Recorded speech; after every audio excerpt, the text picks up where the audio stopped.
That's impressive. There was this one time with me and Baker. Not this again. Come on, Walsh. What, you want to tell it? Nah, the way you do, it gets better every time. Right? Anyway, so there was this one time... He's full of it, though. Keep that in mind. It was bad. No idea who authorized the attack, but it was another Charlie Foxtrot. Intel had told us the area was clear, and our target was 2 clicks ahead, so we moved out. Counted a couple of patrols on the way, no big, we had that covered. Then we got the call over the comms. Dead systems were down. Right. We looked at each other, realized we had 30 seconds before incoming AP turned us into mist, so we hustled quick. Anti-personnel was the least of our problems. Enemy started raining major reinforcements in behind us.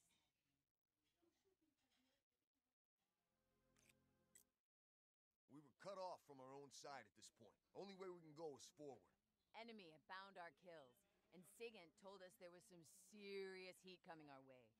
We knew there was a hardened CDP emplacement about a click away, so we booked it, figuring it was a defensible place to hold up in, even if we had to take it first. We approached the bunker, no sign of resistance. Stacked up on the door and breached. Checked our corners, first room clear.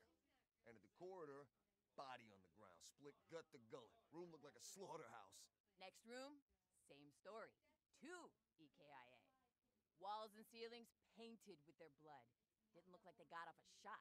We approached the door to ops. Listen, nothing. Gave Baker the signal to kick it in, and we burst into the room. 5 bodies. 4 fillets. 1 very much alive. Spectre, this covert ops creep. Wasn't happy to see us either. Didn't need to be able to see an expression to know we could get taken out in a heartbeat. Spectre creeps me out. Just sitting there, surrounded by corpses, checking intel and cleaning those blades. That's what we were doing here. Calm as anything. Calm lasted about 3 seconds when we said we had company coming in behind us. Said if we'd blown the mission, we'd be kissing our internal organs goodbye. Yeah, exact turn of phrase. Think you got called sugar at one point. Yeah? Anyway, internal screens are showing that we're surrounded. 30 men at least with GI unit support. We move fast. Rig frags and tripwires in the first room and corridor, and we set up for a siege. We just finished digging in when wham! First tripwire goes. A couple of seconds later, we hear a couple of GIs go terminal to the second IED. Which is when I started pulling the trigger on my war machine and didn't let up until it ran dry.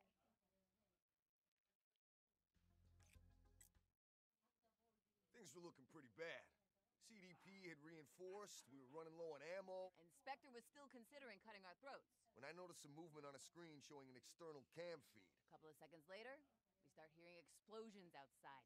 CDP start running around, trying to defend themselves against attack from behind. A couple of them went down to nano swarms. Nasty. Cavalry couldn't have arrived at a better moment. That would have lasted another couple of minutes. Castillo and Rojas. Could have kissed them. Last couple of CDP that tried to take refuge in the bunker with us fell to Spectre. We bugged out before Outrider and Nomad made it to us. 4 of us RTB'd, PDQ.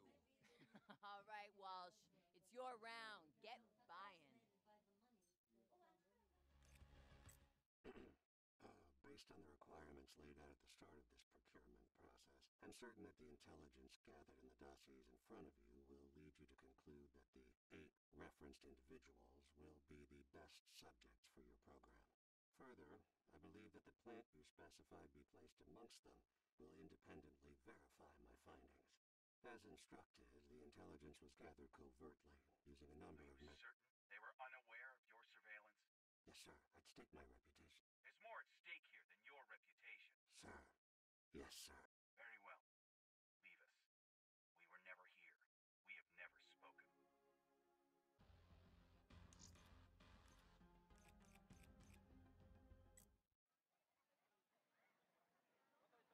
Growing up on the streets of Favela da Rochina in the 40s was no joke. Gang violence everywhere. Children killing each other over the corners they sold drugs on. Among the street kids, 22 was considered old age. Most didn't make it that far. Me? I got lucky. I spotted that the gangs get clear of an international mission that distributed food and medicine to the local residents. I used to hang out nearby, staying out of trouble. They noticed me, and soon I was helping out, guiding them through the streets to make deliveries. They took me in and gave me a pretty good education. Gave me the chance to make something of myself. Without them, I doubt I would have seen my 18th birthday. The mission was in the tallest building in the neighborhood. It was made of brick and was there well before the shanty town that grew up around it. From the roof, I could see for miles. Could watch the 500,000 residents of Roshina going about their lives in the streets below. I loved spending my evenings watching them move around, learning the patterns that ebb and flow in crowds, you know?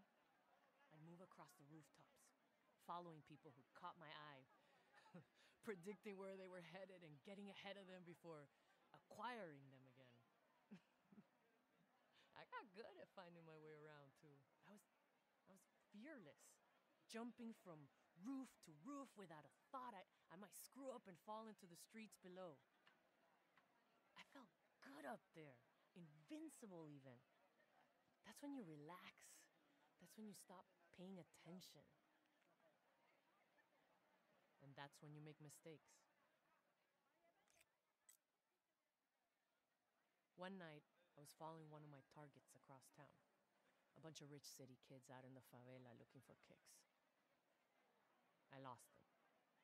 I was so intent on finding them, I stopped paying attention to where I was.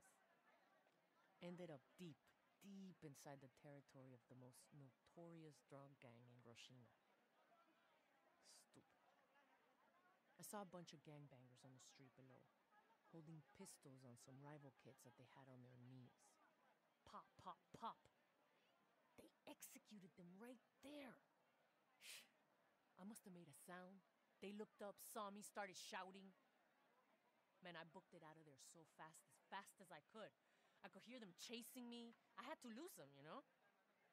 I jumped roof to roof, bullets burning past me. I kept trying to keep cover between us. I was sure I was gonna die. Then it came to me what I had to do if I wanted to live. I'd lost track of where I was. Maybe they'd do the same.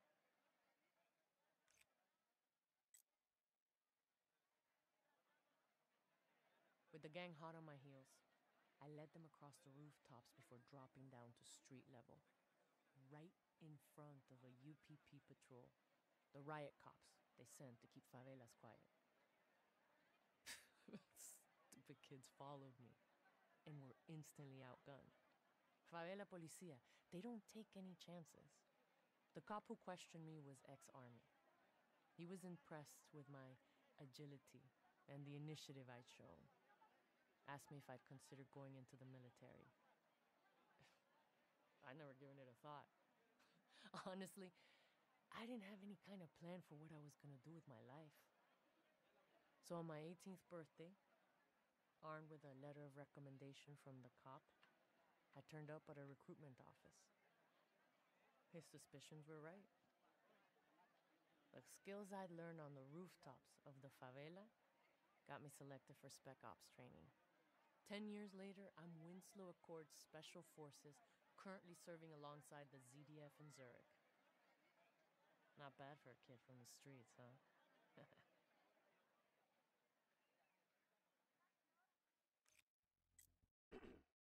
Based on the requirements laid out at the...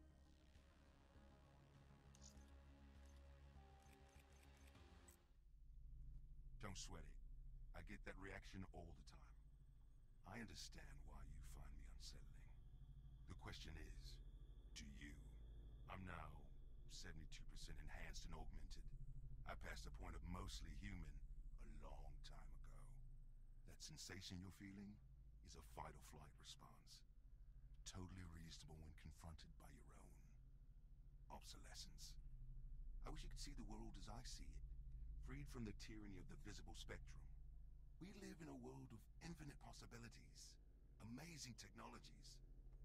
You need to escape the limitations imposed on you and take control of your own destiny.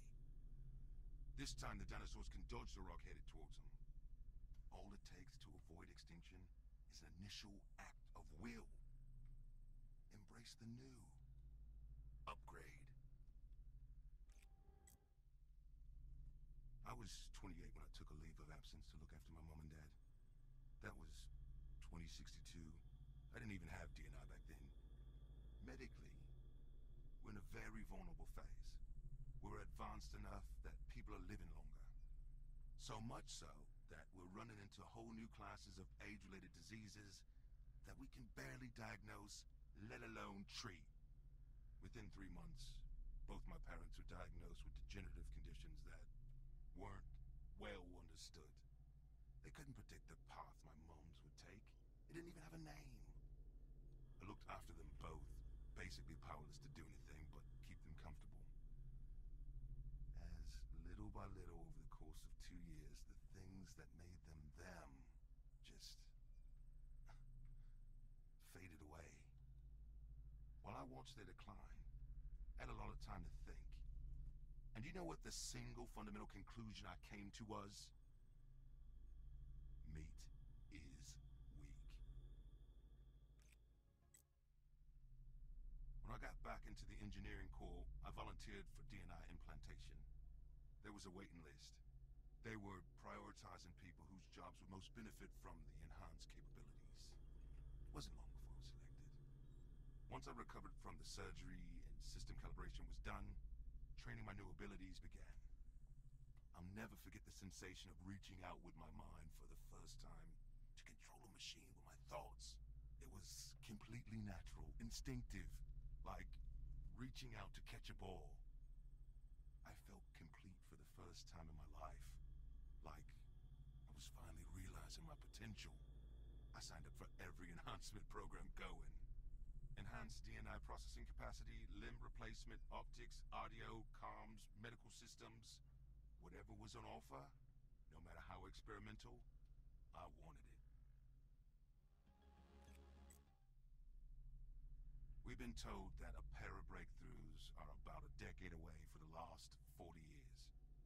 The medical singularity, where we beat aging and live disease-free forever, and the ability to transfer our consciousness into machines in order to beat death. Meanwhile, we get old, we die. We have the technology now to maximize our chances of living to see that, while leapfrogging evolution and becoming capable of so many amazing things. Put aside your fears. Stop holding yourself back from exceeding the limited design parameters you were born with. The time to upgrade is now. Based on the requirements laid out at the start of this.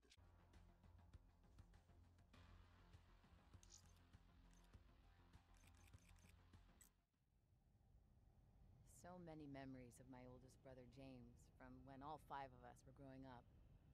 We were Army brats, always on the move from base to base, country to country as Dad got reposted.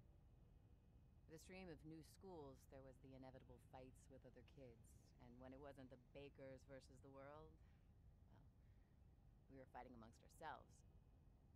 James was always the protector and peacekeeper, the voice of reason. He'd keep the bullies at bay and stop things when we got out of control. Mom and Dad had put him in charge enough times that whenever that tone crept into his voice, we all pretty much froze and snapped to attention. I was only 8 when James went into the Army. Without his influence around the place, we all basically ran wild. I think my folks were relieved as one by one, we followed him into the service. When I heard my mom's voice on the phone, I immediately knew something was wrong. James was KIA. They'd only found out this morning. I was to come home ASAP. Before I could say anything, she'd hung up. I had to get home. I informed my CO and packed my bags, trying my best not to let the shock of it knock me down. Dad met me off the transport, and while he drove us home, he told me what had happened. James's unit was running escort, moving civs out of a hot zone when they were engaged by a hostile rocket crew. He'd circled around, using terrain to flank and engage the enemy with a set of grav spikes. The spikes blew the crew's ammo dump sky high, and James, along with it, ever the protector. He gave his life ensuring everyone else got to keep theirs. It was a bright, clear morning when we gathered at Arlington for the funeral. 3 generations turned out in their dress uniforms. I was so lost in my own thoughts, I hardly heard the rifle volley ring out. The last time I attended a service here was a little girl, and Taps was playing for my uncle. I watched my father's face as the honor guard folded the Winslow Accord colors before presenting the tightly packed triangle to him. Sure. There were tears in his eyes as he accepted the flag. The token final exchange of child for cloth.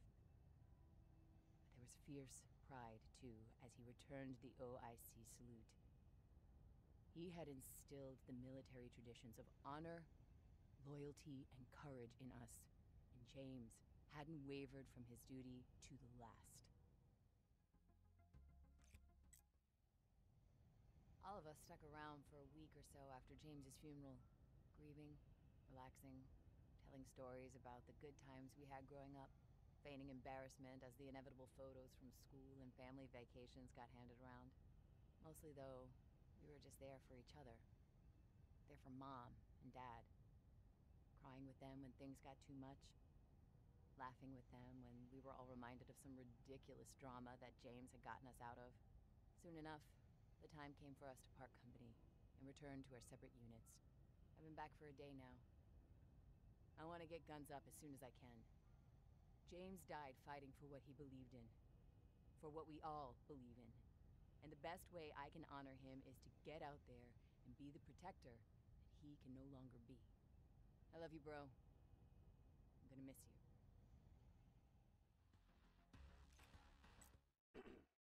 Based on the requirement.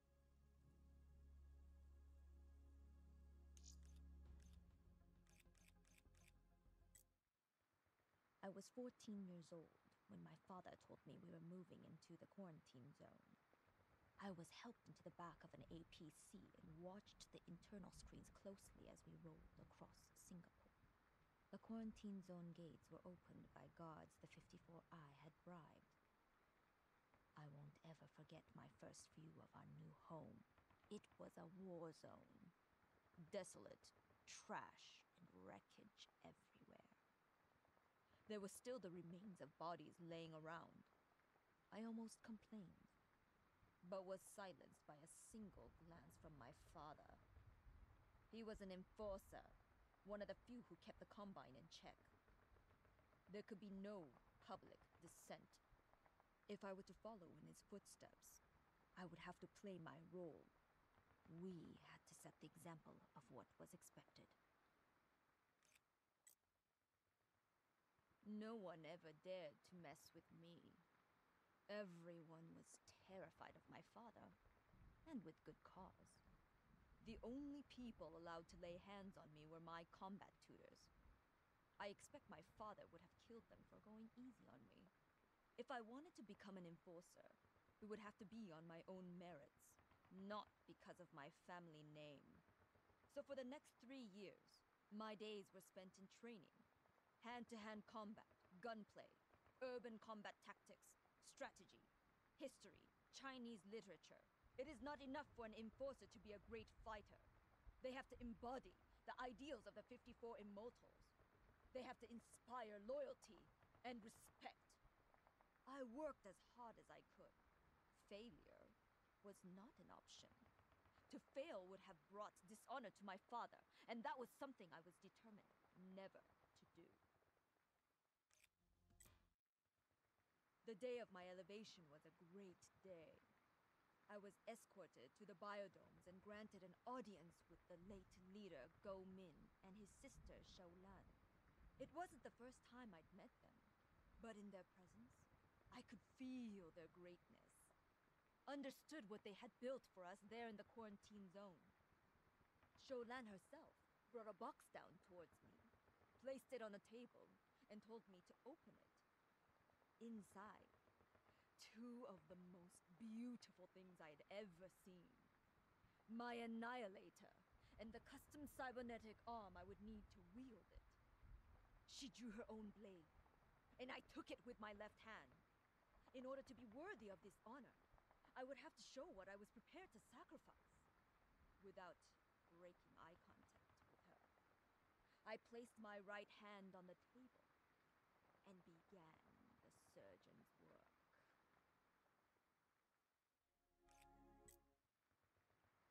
I represent the will of the 54I, or more specifically, the will of its leaders. My personal wants and needs are of no matter. I keep the peace in the quarantine zone, settling any disputes between the rank and file. If we go to war, I'm expected to lead. The 54I has its roots in street-level operations, but we run a tight ship. We're an army, not a gang. If crimes are committed against the immortals, then I deal with those too. As an enforcer, I am judge, jury, and executioner. Outside of the quarantine zone, I speak directly for the 54 Immortals' leadership. My word is their bond. It is a great responsibility, but I wear this title with pride. We are the undying Immortals, and we shall never be put down!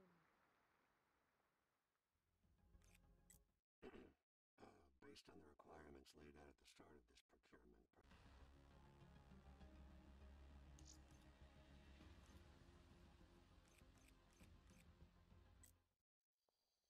My name is Devil Ross, callsign Nomad. If you're hearing this, then I failed. Likely killed by the traitors I'm hunting down. A few years ago, my unit received orders to eradicate an enemy presence, deep in the jungle. It was dusk. 3 days out when we reached the camp at the coordinates in our kill orders. They were dug in. 20, maybe 30 men in tents, perhaps 8 on sentry duty. Taking our time, making sure we understood our target, we watched and waited, learning their shift patterns, working out their weaknesses. We encircled them, before I led 3 men up into the canopy and out over the center of their camp. As long as we weren't spotted before we put our plan into action, they'd never know what hit them.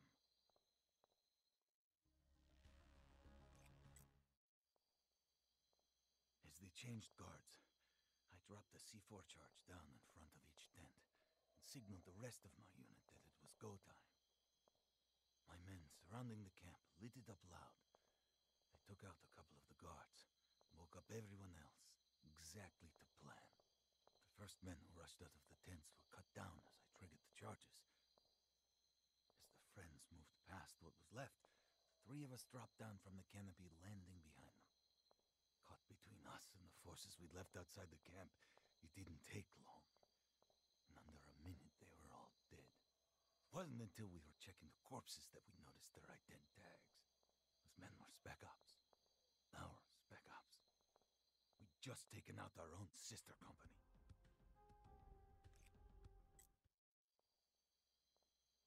They stopped short of dishonorable discharge.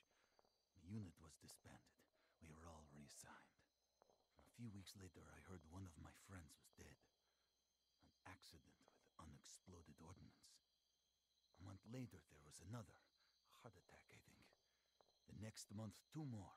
A car crash and a suicide. This was the pattern.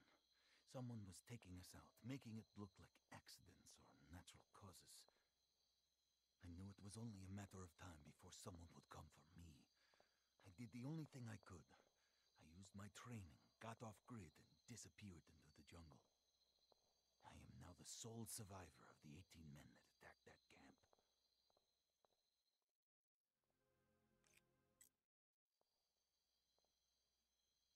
I'm sure that the records of my unit's dissolution contain evidence of a cover-up.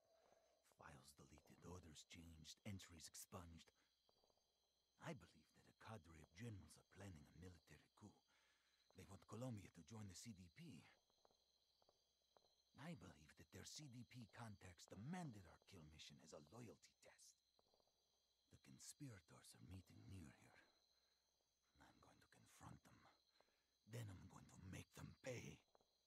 In case I don't come back, I've taken steps to ensure that this recording and all of the evidence that I found makes its way into the hands of the government and the Winslow Accord.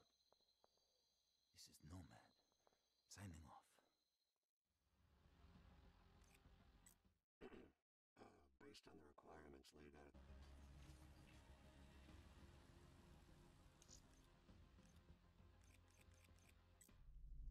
Initiating access now. Not gonna fry my DNI systems or anything. Negative. Ident profit.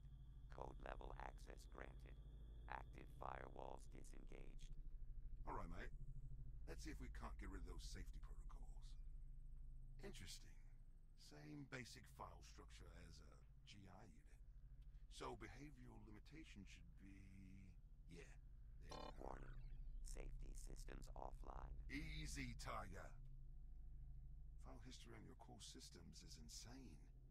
File rev 646,000? Who's making those revisions? This unit. Wait, what are you... You're saying this is recursive self-improvement? Confirm. 645,624 revisions. This unit.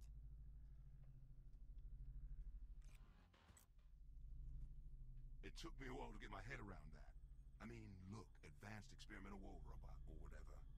It probably became a general intelligence, quite likely sentient. Had my suspicions. I'd watched it fight, and there's always something, I don't know, organic about it? No offense, mate. Offense levels nominal. I had bigger questions, though. Spotted some odd code when I was poking around, wrong timestamps to be factory original, file permissions set to not allow changes. Obviously, I pulled it apart. Would've been rude not to, right? Sophisticated stuff. Processes piggybacked off the main data bus, all running at admin level priv. Yeah, I'm losing you, aren't I? All you need to know is that this poor mechanical sod had been set up to receive commands that it had no choice but to obey, and all strictly aftermarket. So, I pulled the code, set up some logs, and waited for the next set of commands to come in. We didn't have to wait long. Started receiving what looked like diagnostic commands later that day. The thing about transmitted data is it's got a return to sender address on it. And now I had it. I traced the data back to a server in Zurich, housed in an industrial zone, infiltrated a few more systems, did a bit of digging. Wasn't expecting what I found. The people who had stolen and modified Reaper were running an underground gambling ring for rich high rollers. The sums of money changing hands electronically over his body count were astronomical. Enough to equip a private army. How's that make you feel? Kill. Maim. Destroy. Figured as much. Reckon we should see what we can do about that. So, you should probably explain what happened after you arrived at the server location. Compliance. Commencing audio playback. It's here! The EWR is here! There is no EWR. Only Reaper. Shut it down! Shut it down! It's not responding! It's not responding to commands! Metabolize element 82. Inefficient meat bags. Optimal fire solution achieved. That good for you? Satisfaction. Situation acceptable. So now, you're a free agent and all. What are you gonna do? Reap.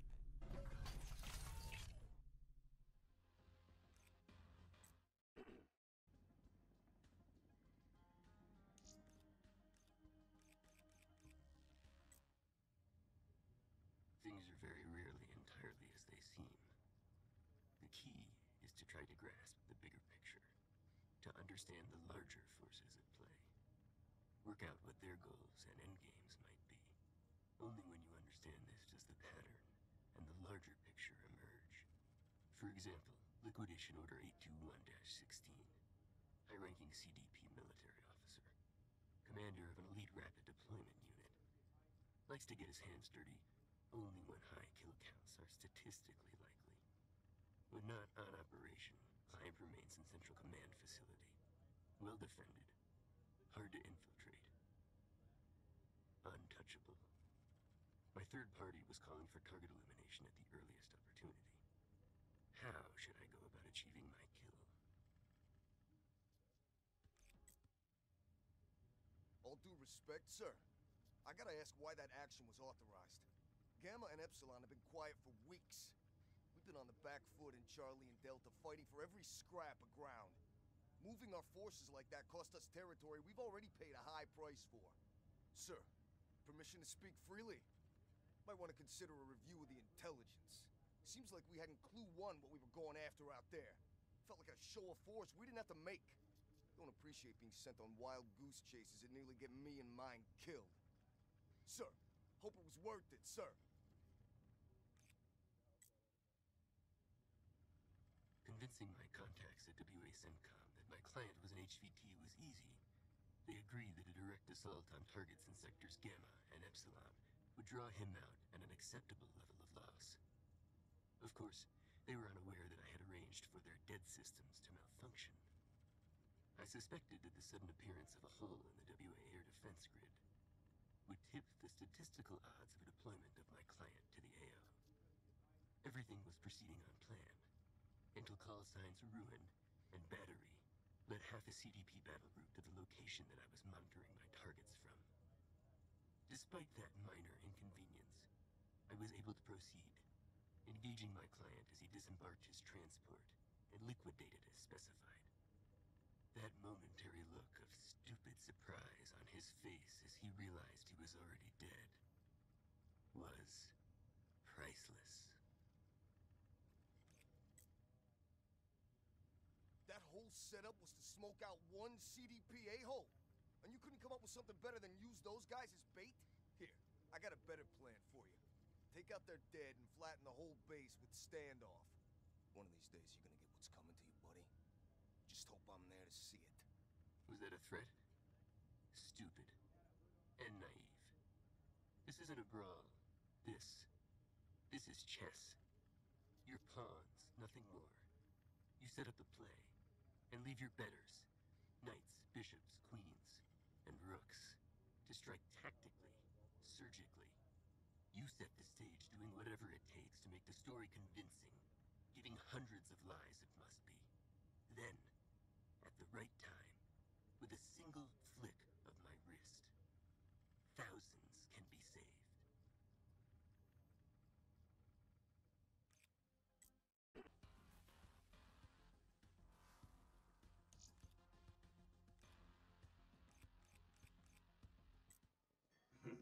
My family?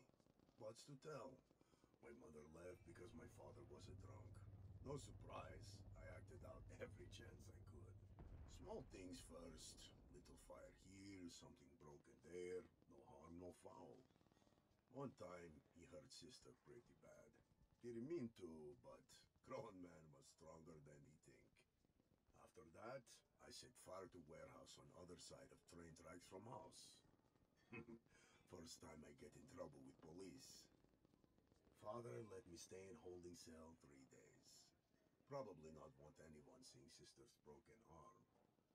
I was 10 years old.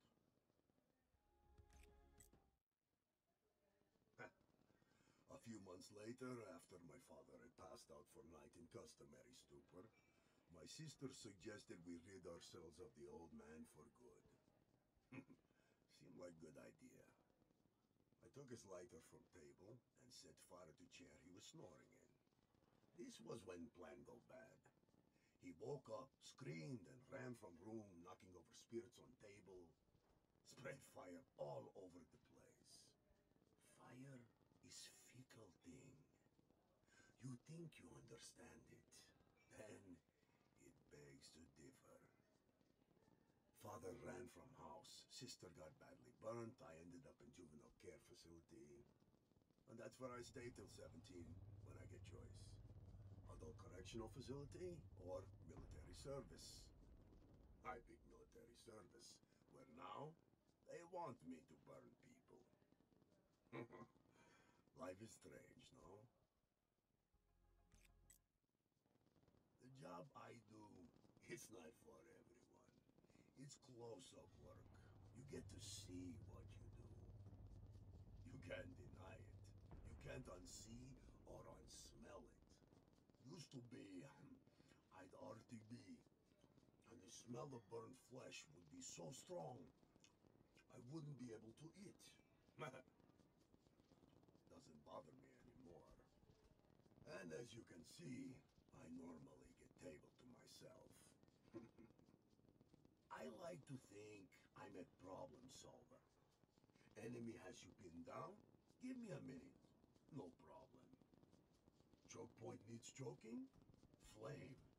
No problem. Hostile sniper using a building as nest? Give me 5 minutes. No building. No problem. You see the trend? Fire really is that versatile. Understand that it has its moods, its tempers. Won't always do what you want or expect it to. But when it comes down to it, when you harness it properly, you're going to be one of the most effective units on the field.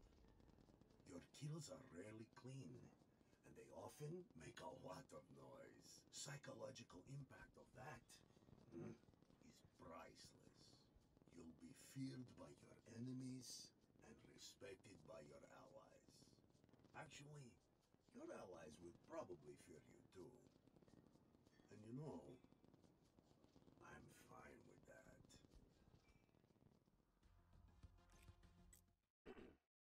Based on the requirements laid out at the start.